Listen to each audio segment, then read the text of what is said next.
Leafs lose.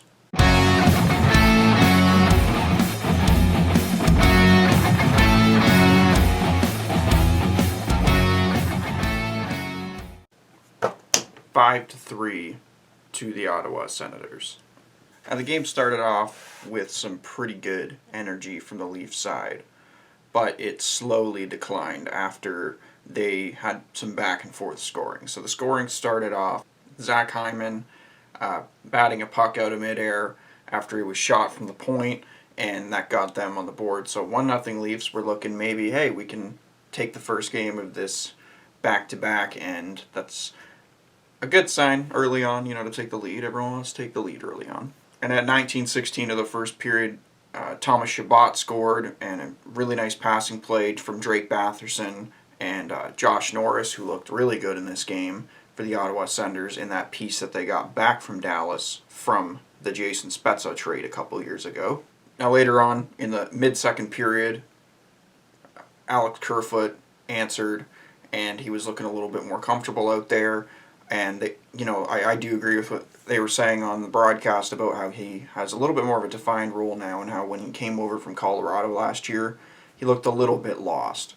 And it's nice to see that he gets that goal early in the season, because you want to get those zeros off the board and get your season underway and off on the right foot. So from this point on, the Senators started blowing the game wide open. Brady Tkachuk got his first of the season, so that made it 2-1.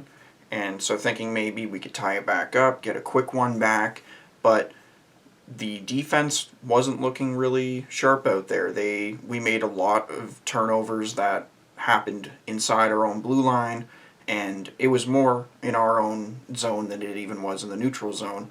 But losing a lot of 50-50 battles resulted in a couple goals against that really was the nail in the coffin for this game. Now, Austin Watson, his first game as an Ottawa Senator, he scores his first of the season, followed by Chris Tierney, and Tierney was getting absolutely beat up on the ice out there, and some of it wasn't even by other players. I mean, he took some hits, but he just was falling and just on the receiving end of a lot of physical impacts, and kind of felt bad for him. But it was good for the Senators and for him to get that goal and at least show that all that physicality paid off. Now making it 5-3 was Derek Stepan, his first game as after coming over from the Coyotes, so first as a Senator. And it's good to see that he got one, because as they said on the broadcast, that he's there to kind of shore up the center position, and just so there's not too much of a workload on the young centers that they have.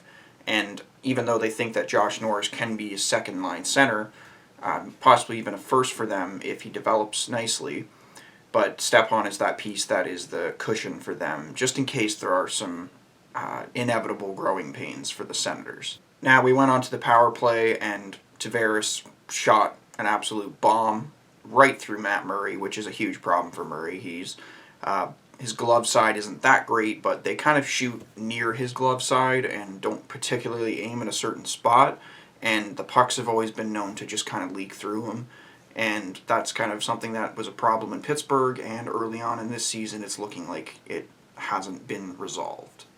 Now the one thing that's worrying me so far with the goaltending is Frederik Andersen already having an inflated save percentage, or deflated save percentage, and an inflated goals against average.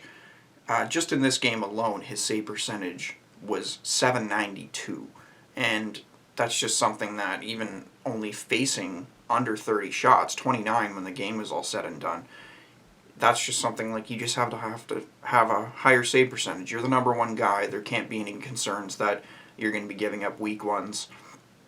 A couple of the goals were some really good chances, and like I said, some very bad turnovers by TJ Brody, who had a really bad night.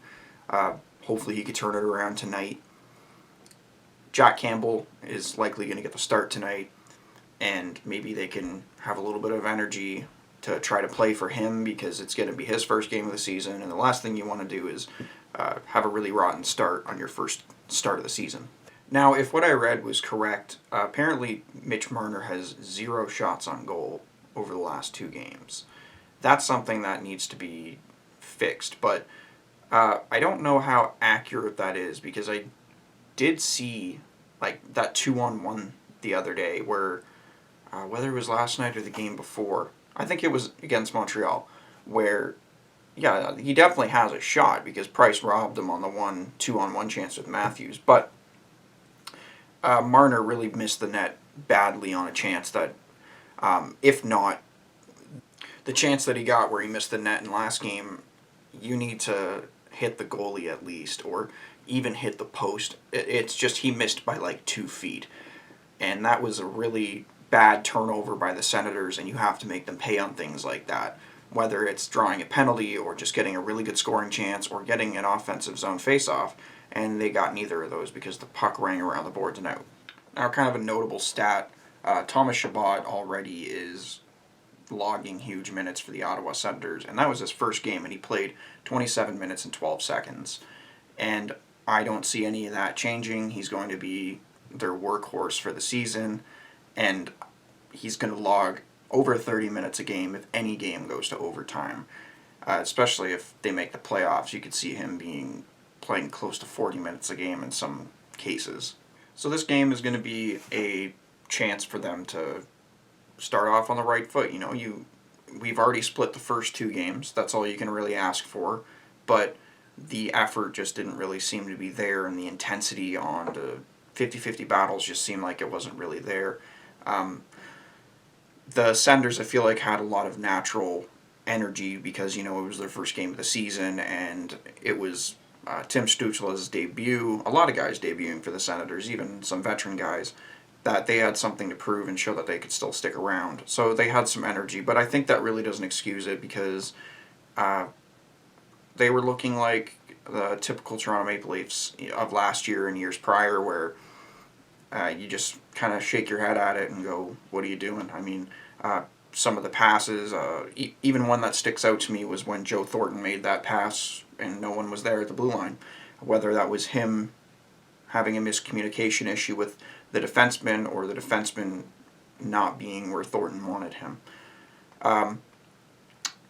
Regardless, there's just some chemistry things they're going to have to work out. They did not get that preseason, but that's not going to be an excuse for anyone because you know what? No one got that preseason. So hopefully tonight, Toronto will make it 2-1-0. They can split this series with the Senators. These are really important games because you're going to be facing these guys, I think they said 12 times, something like that, over the season, 10 times. We're going to be seeing these guys a lot, and there's going to be no questions we're going to have each other completely figured out by the end of the season. So you might as well get these games out of the way and start beating your rivals. So I hope everyone enjoys the game tonight, and this weird, wacky season, this weird North Division. So maybe the Leafs, who are favorited to win this division, let's hope they can go out there and actually establish themselves as the rightful owners of this division. Let's see maybe by next week where they are. So